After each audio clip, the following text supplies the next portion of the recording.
You unlock this door with the key of imagination. Beyond it is another dimension. A dimension of sound. A dimension of sight. A dimension of mind. You're moving into a land of both shadow and substance, of things and ideas. You've just crossed over into the Sabre Zone. Hi folks, welcome to the Sabre Zone, the video on the channel that discusses what you had to say. So let's take a look and see what I got here. All right, here is the clip. I'm with you on everything, Wayne, step for step. This is, I forget which video, it's one of my recent videos. Sorry, Philip. Shout out goes to Philip Gibson, by the way. He goes step for step. At first I was thinking, oh yeah, about me, yes. Yeah, the video made yesterday, that's what this is. At first I was just thinking, as long as Eichel doesn't win the cup, but in truth, it doesn't matter. That page turned and the team is much better for that. Very true. Our team is better because of that deal. We know that. We are entering the greatest years of this franchise. I hope you're right, Philip. I really do. But if we win the Stanley Cup, that's a yes. I have total faith in Adams and his vision of what this team needs to do. The only thing that matters is the Buffalo Sabres. I can't wait for camp to start in October. When the season starts, my sights are set high. Yes, Philip, as they should be. As they should be. I totally agree with you. 100%. We should set our sights high this year. And not just making the playoffs and doing damage, a lot of damage, kind of like what Florida has done so far, except without the falling or going on vacation in the finals thing that they've done. We got to the finals and did this. I'd be crying right now. But they're not done. That's another story. Let's talk about the boys. And he talked about, I got to be able to read a little bit while I'm addressing this. We are entering the greatest years of this franchise. Boy, if that's true, Philip, can you imagine? For us folks, especially to have waited a long, long time. And you know what? The young folks have suffered too. Let's not forget that. You know, the kids in their 20s, that all they've seen is this era of losing. Really. I mean, most of them, right? Since they're little kids, since they're like 11, 12, have seen nothing but disappointment. I mean, I feel bad for the Sabres fans that started following the team in like 2008 and on, because, you know, nothing's happened. And did you ever think, you know, since 2007, we wouldn't see a playoff series since then? I didn't. I knew things would change, but we were so stable with Lindy and Darcy Bergier. It felt like we were very stable. It was a great 1-2 punch that we lost. And then the next thing you know, we had I don't even want to get into it. Some of the names, like, you know, it was just a disaster. I can go on and on about that. But, you know, the only things that matters is the Sabres. I can't wait for start October. My sights are set high, yes. And, yeah, about the Eichel thing, winning the Stanley Cup, I don't really care either. It really doesn't matter. You know, I mean, good on him or good on a Sam, whoever gets it. You know, it's fine. It's okay. I'd prefer Sam gets it, to be honest, because truth is he was there longer than Jack was, you know. He went through a little bit more suffering than Jack did. So I think, you know, if we break this down and look at our team, look, getting rid of Jack Eichel, guys, was a great thing, because look at our team now.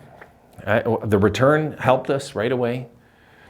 We were already changing the culture when we made that deal. It was like, for me, guys, it was like once we got rid of Eichel, we got rid of this weight off on our backs. That's how it feels. And it just, like, the team is set into place.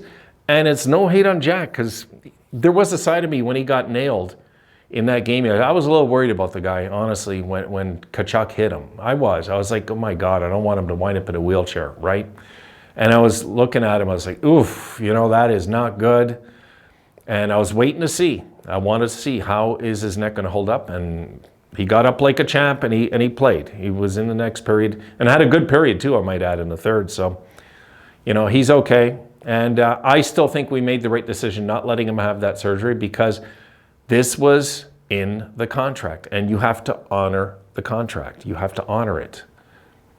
We can't let players, because they think they're special and different, break the deal. And people say, yeah, but it's his body. Then don't sign the contract. I'm sure he didn't just, get that contract and say, hey, I'm going to sign this. And no, it doesn't work like that. I mean, he had it looked over for sure. And look, it comes up. Clauses come up in contracts, but that's, another thing. Now, as for where the boys are headed, where the guys are headed, we're headed in a good spot. And I like the optimism here, Philip. I do, about talking about it. It'll be our greatest era ever. Because let's face it, the 70s was, right? It was. That was our greatest. That was our golden era. And we've never been able to recapture that magic. Not really. Not really. Because in the 90s, we underachieved in the playoffs with McGillney, LaFontaine. We did. And, and Hasek, if it wasn't for Hasek, I don't think we would ever had those deep runs in 98 and 99 either.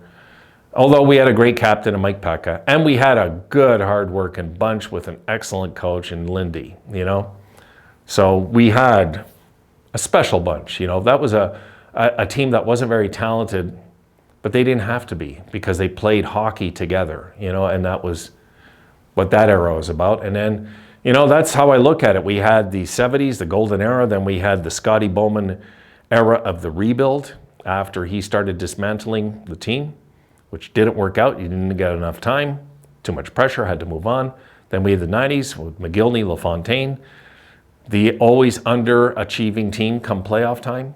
And then in the late 90s and on, well, really we had, let's face it, we had Hasek then in the early 90s, but it was, he's just started to take off by about mid-90s, right?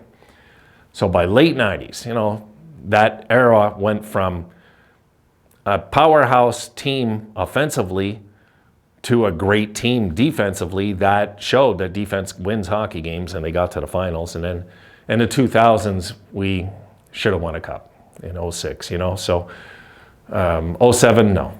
I didn't think we were going to win the cup before that playoffs. I didn't care. I couldn't picture them winning a cup in that that jersey anyway. But they did have an agreement, you might recall, with the NHL, that if they did get to a Stanley Cup game in 2007 to play for the Stanley Cup, they were going to wear this logo.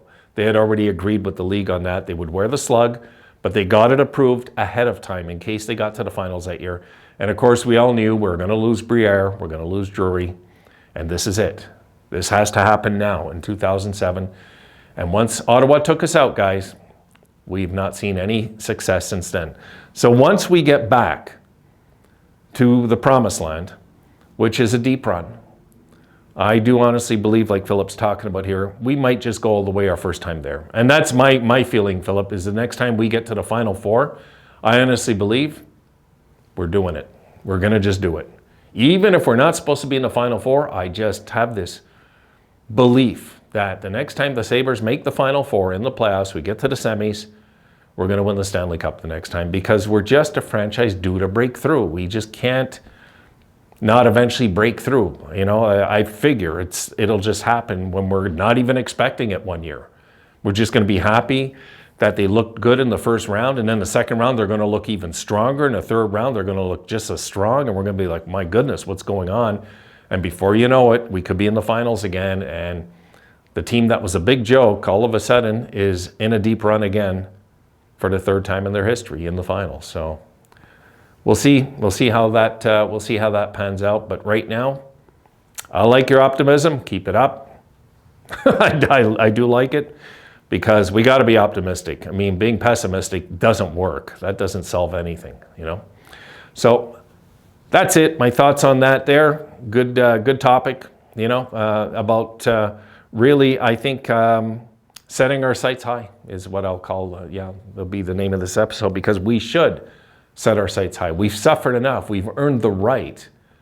We've earned the right as fans to think we're going to win the Stanley Cup. I mean, it just, all the suffering, but now we see the riches of youth that we have now. Guys, I don't recall this ever as a Sabres fan, ever. Not like this. And the 80s rebuild, guys, was special. I can go on and on about Sear, who never really became what he's supposed to become, but Phil Housley had a great career, of course, as we all know. Dave Andreychuk, There was John Tucker. There's guys I can go on about that, and that's a role player, but there's guys I can go on and on about that if I was to look and compare that rebuild, maybe it makes for a good video, to this rebuild, I could tell you this time around, my goodness, we have like a list of names, and we're just getting richer and richer. And that's why, guys, I do believe this draft, we got to get a defenseman. I think with that first rounder, my main concern this time around, I won't say we should draft the best player. We should draft the best defenseman this time around. Really, we should. Because we're not deep enough, I find, in our pipeline with that.